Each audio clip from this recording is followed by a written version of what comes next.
रौनकें उजड़ जाने के बाद कौन शहर को पूछता है। रौनकें उजड़ जाने के बाद कौन शहर को पूछता है। जब बाहर वालों से नाते मजबूत हो तो कौन घर को पूछता है। ये जायज़ वो नाजायज़ की बहस में सभी उलझे पड़े हैं। सबको अपने फ़ैसले देने हैं, कौन ज़रूरत को पूछता है। और कल को तुम चले जाओगे तो कोई नहीं याद करने वाला। कल को तुम चले जाओगे तो कोई नहीं याद करने वाला। ज़रूरत भर ही याद रहती है किसी को किसी की, कौन हर वक्त को पूछता है। बहुत कम लोग मैंने जाते देखे सूखे उजड़े बगीचे में। बहुत कम लोग मैंने जाते देखे सूखे उजड़े बगीचे में। लोग खिले फूल को दुलारते हैं, कौन सूखते दरख्त को पूछता है। दरार आ जाए रिश्तों में तो नाते ख़त्म कर दिए जाते हैं। दरार आ जाए रिश्तों में तो नाते ख़त्म कर दिए जाते हैं। चाहे अकेलेपन में जीता रहे, कौन मोहब्बत के भरम को पूछता है। चलिए, और एक कविता, तो ये कविता एक ब्रीफ में बता दूँ, एक इंसान के लिए है जिससे कि कांटेक्ट कनेक्शन था, अभी नहीं है मेरा, लेकिन ऐसा दिमाग पे चढ़ा हुआ है कि उसके अलावा और कोई दिखता ही नहीं है। उसको नहीं पता है मतलब ये बात। तो खूबसूरती उसकी आँखों में है, परखती मेरी आँखें हैं। मैंने तुम्हारा चलना भी महसूस किया है।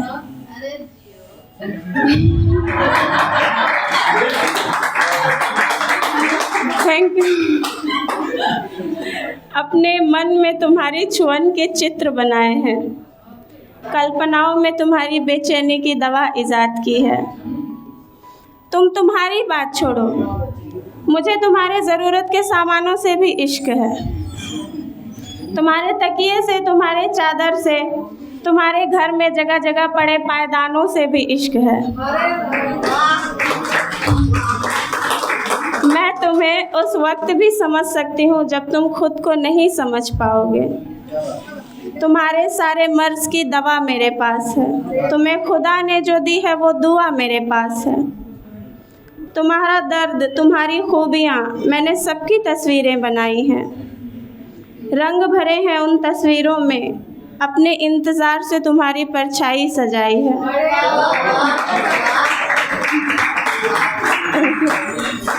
तुम्हारी नज़र में मैं आम सी लड़की हूँ जिसे तुम्हारी मौजूदगी से इश्क है। पर मैं जानती हूँ मैंने हर खाका भरा है तुमसे। तुम्हारे पाँवों के निशान, तुम्हारे वजूद से जुड़ी हवाएं, तुम्हारे पैरों के नीचे आई रेत और तिनके, मुझे सभी से इश्क है।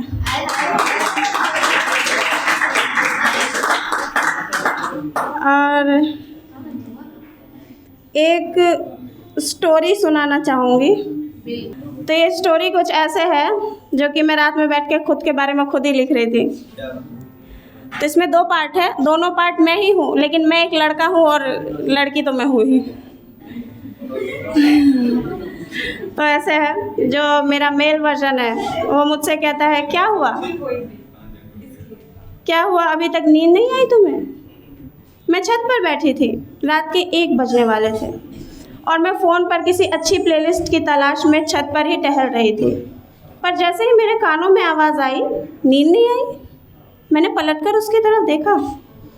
मैंने उसे इससे पहले कभी नहीं देखा था। वो कोई नया ही शख्स था। आप कौन हैं? मैंने आपको कभी नहीं देखा यहाँ पहले। और जब सारे दरवाजे बंद हैं तो आप छत तक कैसे आ गए? अनजान शख्स को अचानक से घर की छत पर देखकर मैं हड़बड़ा कर चौंक गई थी। अरे घबराओ मत, वो मुस्कुराया। तुम्हें मुझसे डरने की ज़रूरत नहीं है। दरअसल मैं वो हूँ जो तुम हो। आप वो हैं जो मैं हूँ। मैं तो लड़की हूँ।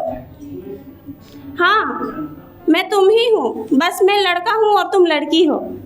जो लड़का था उसके होठों पर एक मुस्कान बिखरी थी, एकदम पवित्र सी।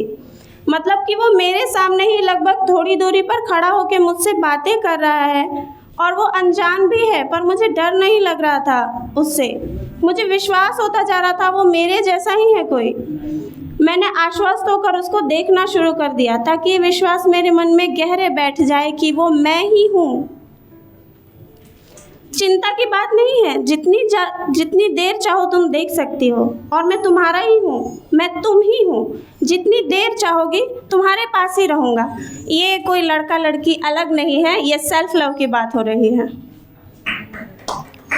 तो अब इसके पार्ट में अब लड़की बोलती है, अब मुझे विश्वास हो गया था कि वो मैं ही हूँ, क्योंकि ऐसी बहकी बहकी सपनों वाली बातें मैं ही हमेशा खुद से किया करती हूँ। ये सपना चल रहा है या ये सब असलियत में हो रहा है? मैं अभी भी उलझी हुई थी पर खुश भी थी।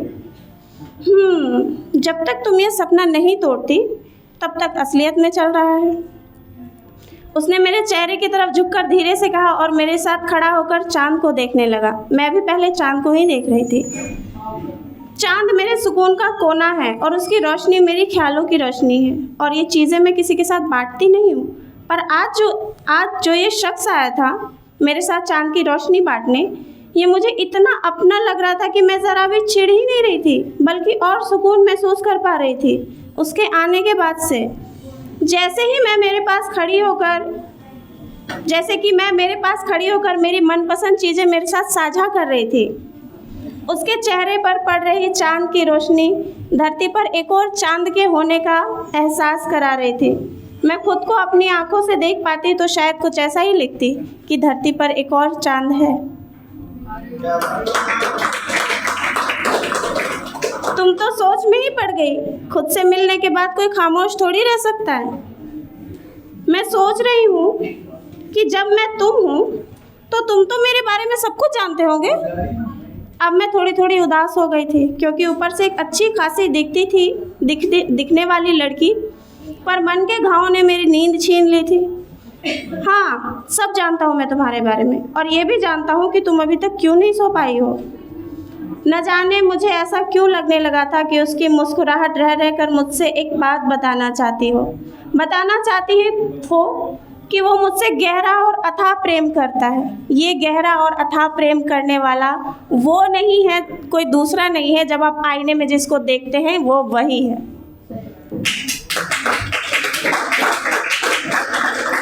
मतलब मैं मुझसे बहुत गहरा और अथाह प्रेम करती हूँ, और अपनी मुस्कुराहट के ज़रिए वो मुझे यही बात याद दिलाने आया हो, इसलिए रह कर धीमे धीमे मुस्कुराता ही जा रहा हो। तब तो तुम्हें पता होगा कि आज मैं बहुत उदास हूँ, इतनी उदास कि मेरा दिल बैठ गया है, और आज तो कुछ ज़्यादा ही, और मन बहुत भारी लग रहा है।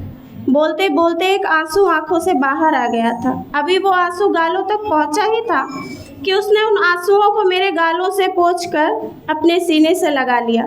फिर झुककर मेरी तरफ देखा और कहा, अपने गले लगोगी? दूसरे के नहीं, खुद के गले लगोगी? मेरे गले? मुझे मुझसे ही तो प्यार चाहिए था।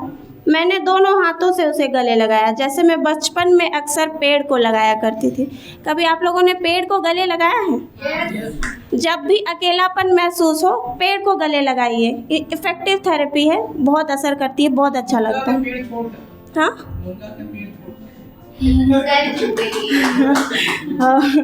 आम का पेड़ है, कोई सा भी पेड़ को लगाइए। ओह, तो क्योंकि बचपन में मुझे सबसे अच्छा और मेरे जैसा कोई लगता था तो वो सिर्फ पेड़, फिर चाहे वो सूखा हुआ ही क्यों नहीं होता। कुछ पल बीते होंगे, ज़िंदगी के कुछ पल, सुकून के कुछ पल, मोहब्बत के कुछ पल जो मुझसे मिले थे। नींद भले टूट गई, ये सब एक नींद में चल रहा सपना था। नींद भले टूट गई, सपना भले छूट गया, पर यह सपना मेरी ज़िंदगी में प्यार का वो पन्ना बनकर आया जिसे जितनी बार पढ़ती हूँ उतनी बार मुझे ज़िंदगी से और ख़ुद से मोहब्बत हो जाती है।